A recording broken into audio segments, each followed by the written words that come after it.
Esse é o Democracia na Teia e hoje a gente está recebendo o Leandro Carnal, meu amigo de longa data, antes da gente virar mosqueteiros, certo? E assim, Leandro, a gente está conversando aqui há algum tempo sobre essa relação entre democracia, política, espaço público, né? Mídias sociais. E assim, brincando com essa coisa dos mosqueteiros, que seria eu, você, o Cortella e o Clóvis, né? Eu queria te perguntar, assim, para a gente começar a conversar, como que você vê o papel do intelectual público no Brasil, especificamente, e por que você acha que deu esse boom nos últimos tempos? Obrigado pela visita. Eu que agradeço, Pondé. É simpático nos considerar na obra do Dumas, mas também podemos pensar nos 4 cavaleiros do Apocalipse. Né? Mas tá ali, né? Quem seria a fome, a morte, a peste, a guerra, ou os portos, Aramis e D'Artagnan. Mas o intelectual público... O Aramis é o Cortella, com certeza. O Cortella, é, verdade. E o Clóvis é o mais novo, seria D'Artagnan, tecnicamente o mais novo. O intelectual público, acho que todo mundo sabe, é uma criação francesa em função do affaire entre o Zola e o affaire Dreyfus, que acabou comovendo a França, e o artigo J'accuse, no fim do século XIX, que mostra um posicionamento público de alguém de peso. O século XX francês está cheio de outros exemplos, acho que o maior é Jean-Paul Sartre, que cada artigo dele, em função da guerra na Argélia, comovia, fazia as pessoas discutirem. No Brasil, eu acho que é fruto da redemocratização pós-1985, das redes sociais e de uma atomização da vontade de saber, da atomização ou da capilarização da vontade de conhecimento. Como todo mundo se alçou em autoridade com a internet, a opinião de todos passou a ser coletiva, pública e acessível, então também isso alçou pessoas que, como você e como eu, davam aula há décadas antes do surgimento da internet. Então eu acho que isso é uma exposição pública de uma função muito antiga, que tem seus benefícios e naturalmente tem seus custos, como você sabe também, que é aquilo que a gente dizia em sala de aula há muito tempo e só causava impacto na prova. Agora você diz, no seu caso, na Folha de São Paulo, no meu, no Estadão, ou em vídeos, ou na TV Cultura, ou em outros espaços, e nós ocupamos muitos espaços. E aí quem concorda conosco nos acha muito inteligentes, muito agudos, e fazem essa projeção narcísica. O Pondé é inteligente porque diz exatamente o que eu penso. Exatamente. E quem não concorda comigo ou com você diz que somos estúpidos, idiotas, porque eu não concordo com o que você pensa. E assim, como é que é? O que você acha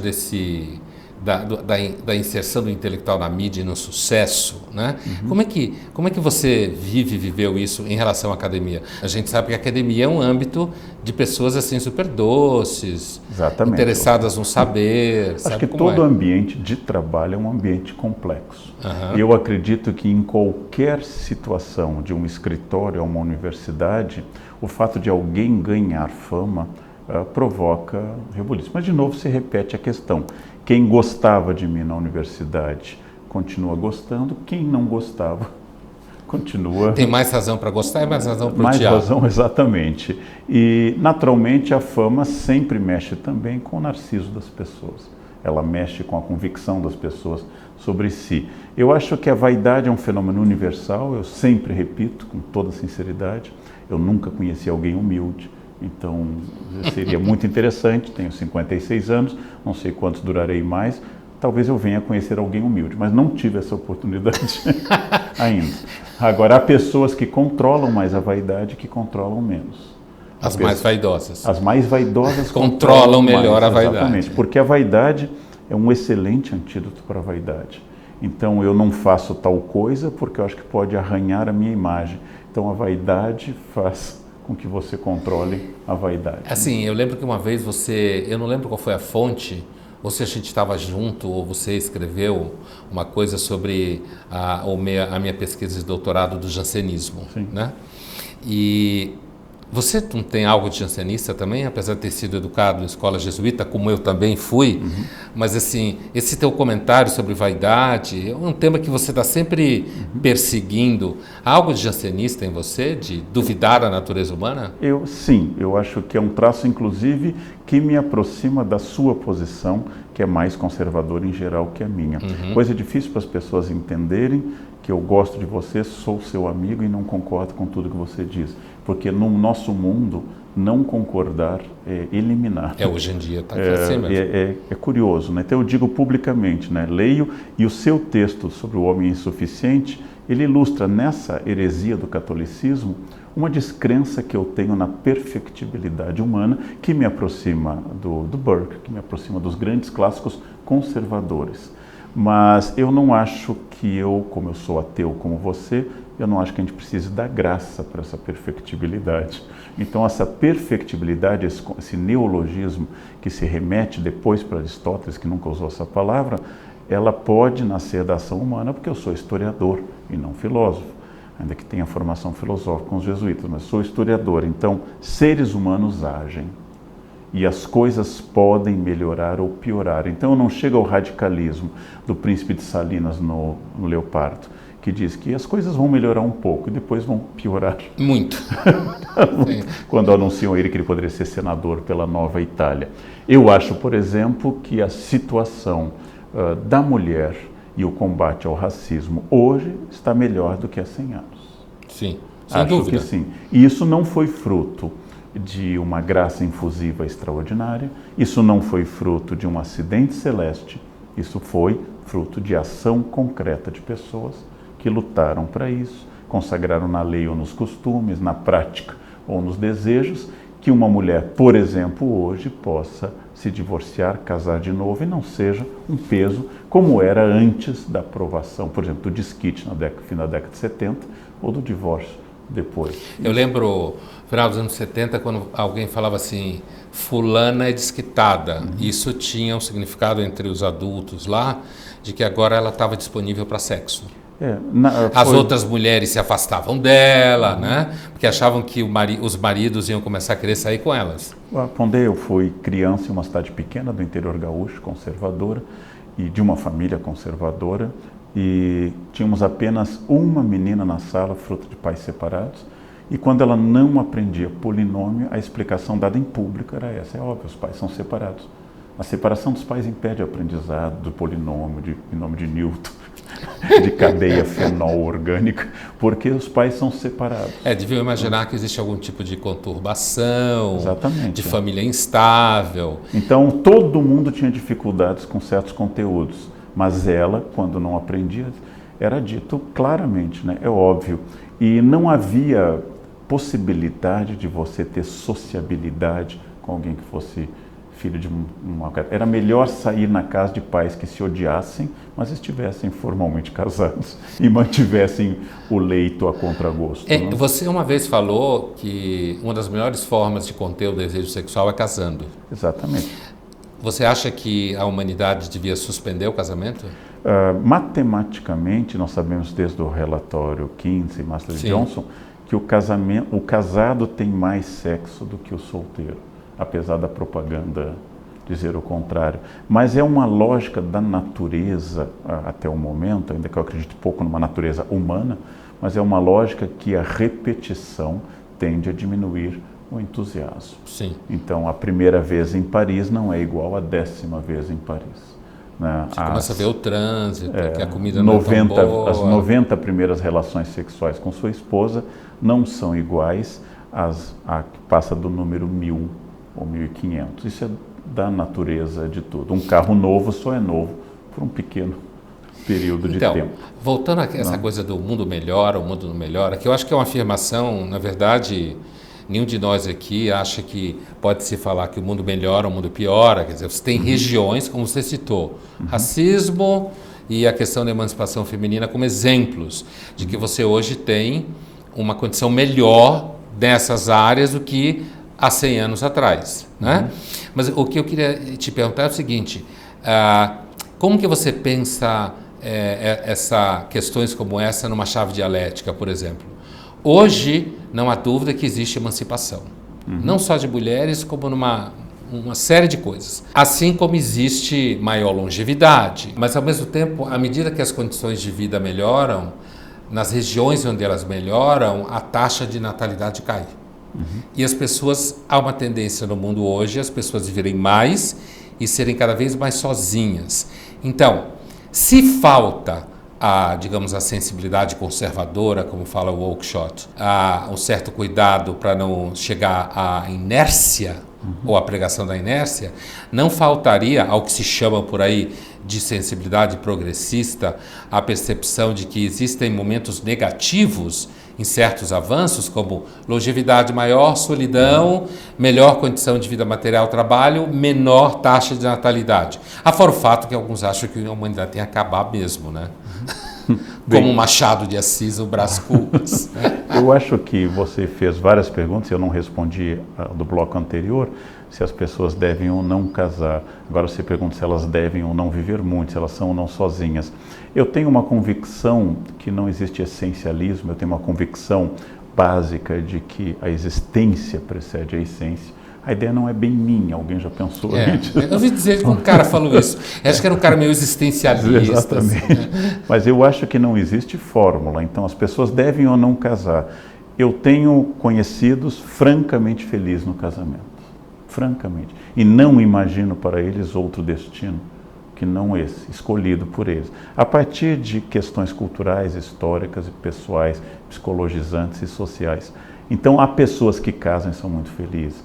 Conheço pessoas que não casam e também são perfeitamente felizes. Então, se você fala de solidão, solidão não é um mal em si. Eu acabei de escrever sobre isso no Dilema do Porco-Espinho. Ficar sozinho não significa ficar triste ou depressivo. Na verdade, a presença de pessoas é também uma indutora de depressão, uma indutora de fenômenos. Então, não existe um modelo. É por isso que eu insisto que para haver um modelo, bem ao modo de Dostoiévski, deveria haver uma mente pensante anterior. Então, como se discute nos Irmãos Karamazov e também em Crime e Castigo, quer dizer, se há um Deus, então a liberdade é um pouco menor, mas se não há um Deus, então nós somos livres para criar o nosso próprio caminho na conversa, no diálogo entre o que eu sou, o que eu posso ser e aquilo que eu não posso deixar, eu não posso ignorar como natureza biológica e assim por diante. É dessa tessitura no qual eu não sou nem onipotente, nem impotente, é dessa tessitura que sai escolha que por má fé, volto a Sartre, a gente atribui a terceiros. Então, as pessoas têm menos filhos. A pergunta é, isto é fruto da urbanização, isso é fruto do fato que os filhos não são mais uma previdência social garantida, que você antes tinha filhos para lhe amparar na velhice, ou não precisa mais da mão de obra. Filhos não são bons negócios. Não, um filho significa aula de inglês, sapateado, jazz, crise, psicopedagogo. Então, depressão. E isso é bom ou ruim? Eu não consigo imaginar minha mãe sem os 4 filhos dela. Eles foram não apenas um motivo de ocupação, mas foram para minha mãe a existência dela. Então, ser mãe era ontologicamente parte da felicidade da minha mãe. Agora, eu conheço pessoas que não têm e também são ontologicamente felizes. Sim.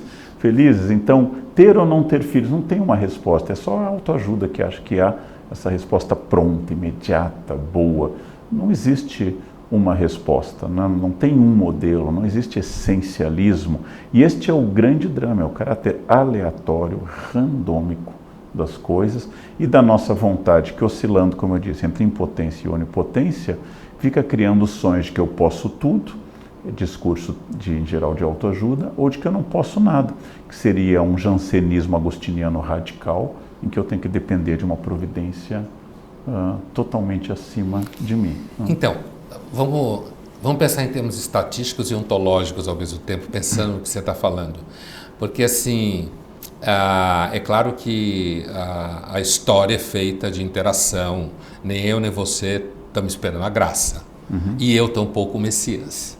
Certo? Agora, quando a gente fala, por exemplo, hoje de toda uma gama de literatura descrevendo a condição psicológica dos jovens, certo?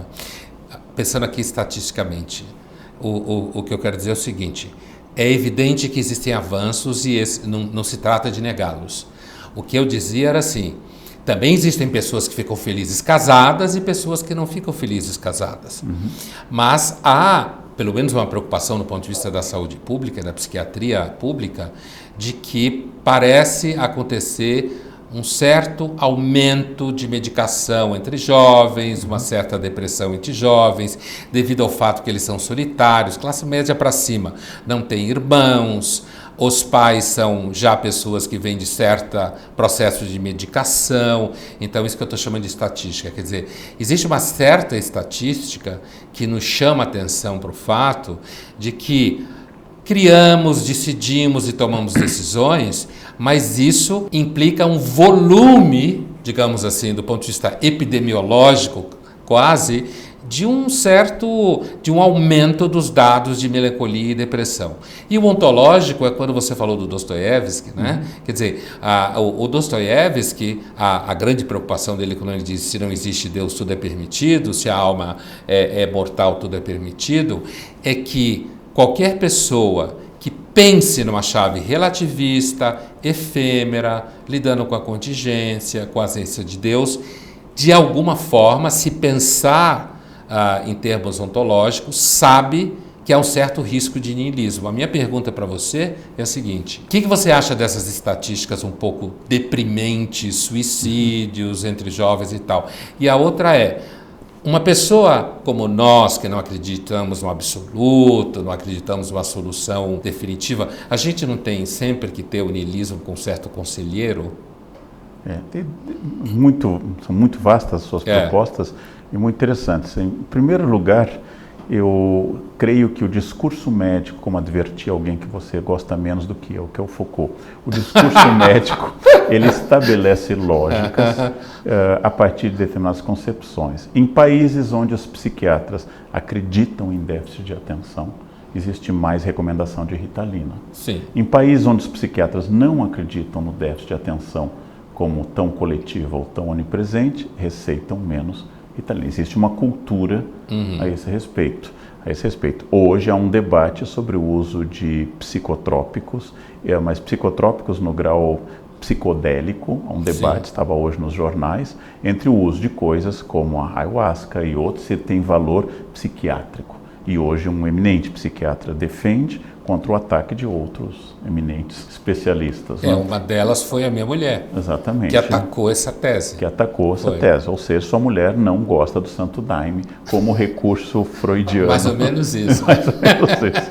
Então, esse caso, eu estou trazendo à tona que o discurso médico é importante e outra questão é sociológica.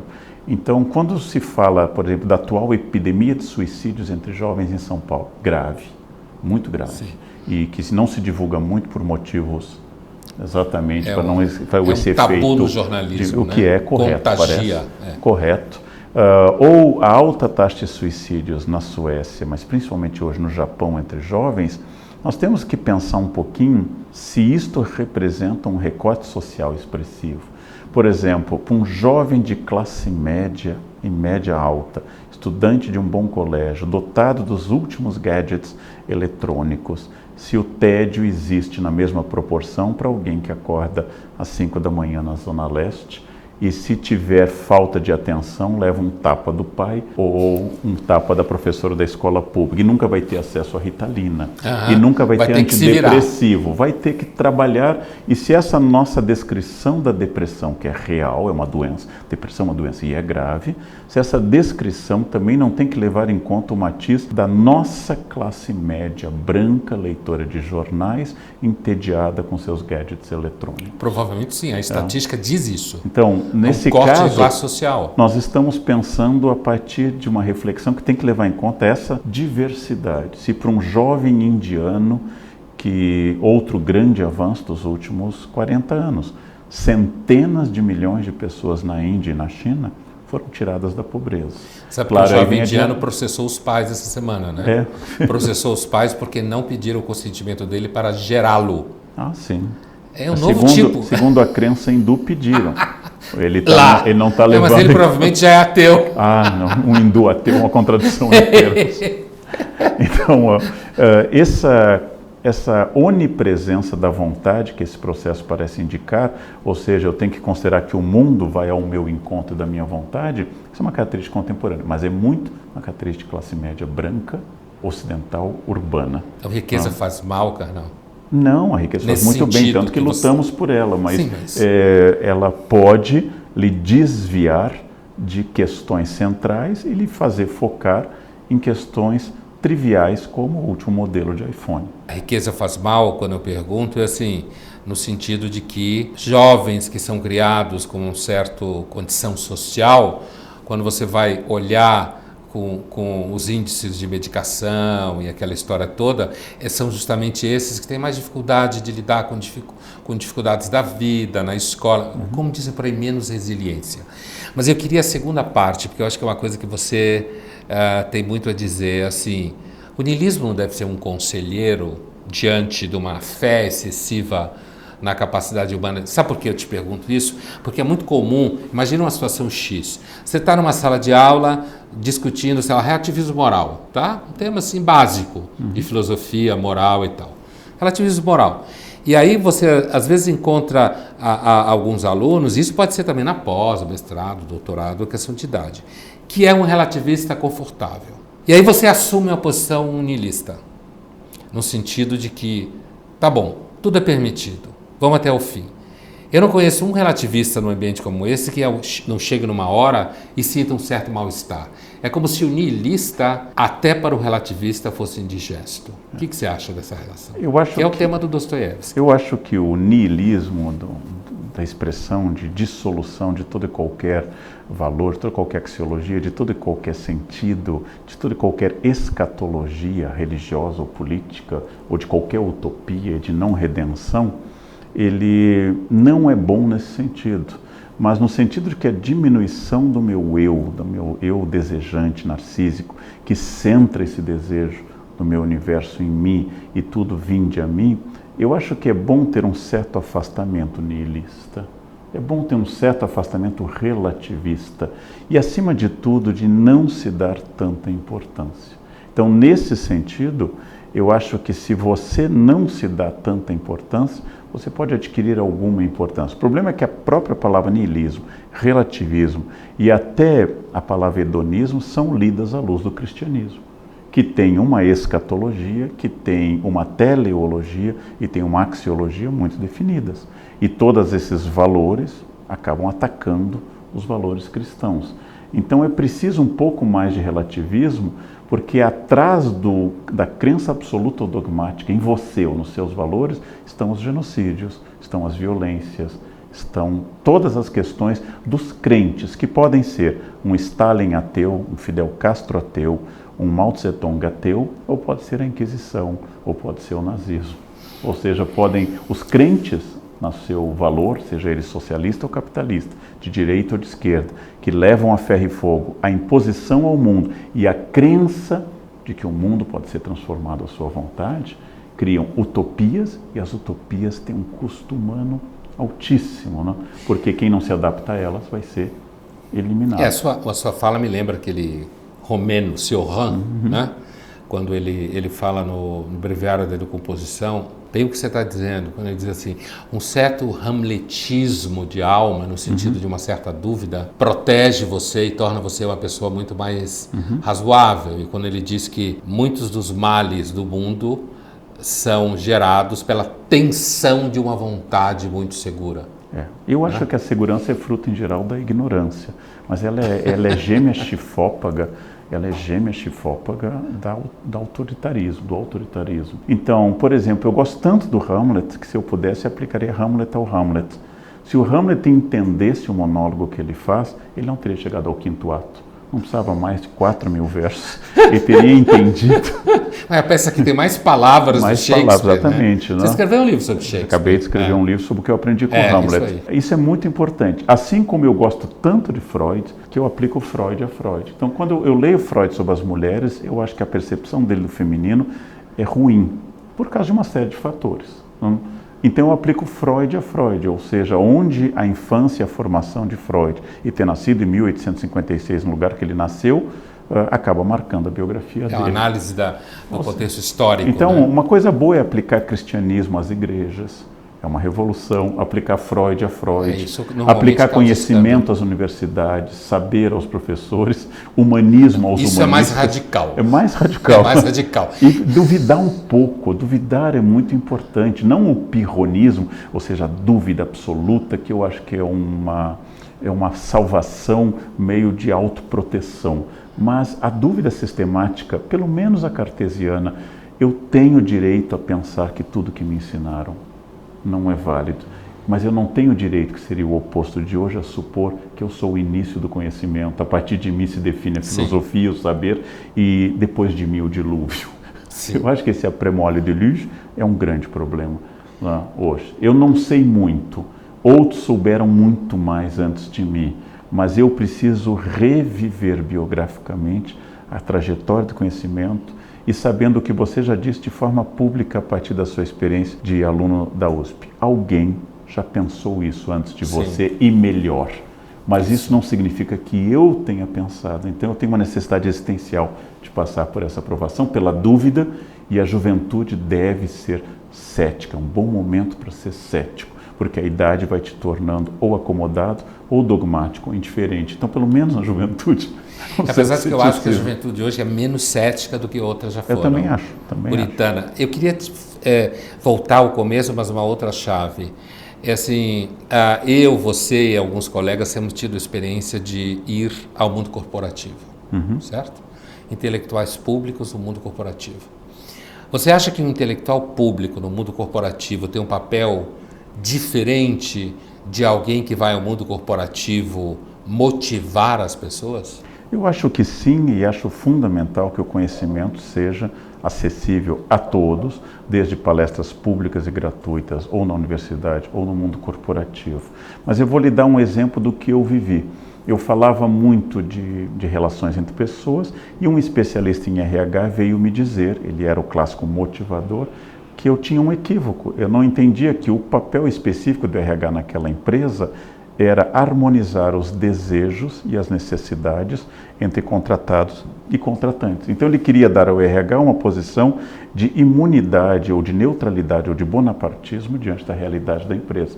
E eu fiz uma pergunta lógica de historiador, pergunta cui bono, a quem interessa? Eu perguntei, e quem lhe contratou? Você, o neutro? Ele disse, o contratante. E quem pode demiti-lo? O contratante. Então, qual é o seu papel? Eu quis isso introduzir... foi diante da Assembleia? Não, foi à parte. Tá. É porque a pergunta dele foi à parte. Então a pergunta é a seguinte, não é bom que você pense as contradições para atuar melhor profissionalmente? O imenso papel que um RH pode ter numa empresa, fundamental, e que você pare de pensar por essencialismo, eu sou o neutro, eu aproximo, eu represento tanto funcionários, para que caiam os véus, aquilo que vela uma relação de dominação, que no século XIX se chamava de ideologia. Hoje parece que ideologia virou palavrão, virou uma coisa... Mas é muito importante que exista essa consciência, porque essa consciência me faz atuar melhor, ser melhor, e tira falsa consciência, ou usando uma linguagem mais ainda da sua área, tira o ídolo da tribo e o ídolo do foro, como Bacon queria, como um pressuposto para julgar o mundo. Né? E você acha que o mundo corporativo é capaz de lidar com esse tipo de espessura? É claro que a gente não está falando, nós estamos falando de nós aqui, mas quando você, ou eu, ou Clóvis, ou Cortella, ou qualquer um outro, é chamado ao mundo corporativo para falar com eles, você acha que o mundo corporativo tem espessura na recepção de uma questão como essa? Ou se no final das contas o que o contratante quer sempre é alguém que deixe todo mundo feliz? Os colaboradores felizes. A grande questão é que a infelicidade é geradora de respostas novas. E a felicidade tem um poder de emburrecimento profundo. Né? Pessoas muito felizes são do admirável mundo novo, mas elas tomam soma, né? Elas tomam uma droga para que elas sejam felizes. Né? Então, se você pegar a biografia de qualquer grande empreendedor, ele faz e gesta seu desafio ao modus operandi tradicional, ao mainstream, a partir de uma infelicidade. Não é à toa que pessoas asmáticas como Proust, ou homossexuais como Schubert, ou judeus como Liechtenstein, o pintor, dão respostas tão originais porque olharam o mundo de fora do mainstream por algum sentido. E isto é bom. Então pergunta, para uma empresa ela tem a espessura? Depende. Se ela quiser a reprodução, a eficácia do modelo e o desenvolvimento do arquétipo básico do mainstream, isso é fácil. Se ela quiser desafiar, crescer, expandir e de fato ter gente que pense fora da caixa, saber se ela quer ser uma empresa repetitiva, monótona, automática ou desafiadora, quebradora de paradigmas e de sucesso num mundo onde a inteligência é mais importante do que o algoritmo da repetição. Será que a empresa suporta 1.500 colaboradores fora da caixa? Não pode. Aí voltamos ao Admirar o Mundo Novo. Alfa, beta, gama e delta. Esse é o modelo que nós estamos organizados. Mas a mensagem é aberta, o signo é aberto. O que cada um vai fazer com a mensagem pressupõe como cada um lida com o significado e o significante daquilo que é falado. Obrigado. Eu que agradeço. Foi um prazer a conversa. Obrigado. Um médico americano que recomenda que todos morram aos 75. É muito curioso. Ele recomenda que todos... Recomenda? E como ela pretende que isso se realize na prática? Eutanásia. Eutanásia? Eutanásia. Eu acho fantástico como certos jornalistas intelectuais acham que resolveram o problema da humanidade.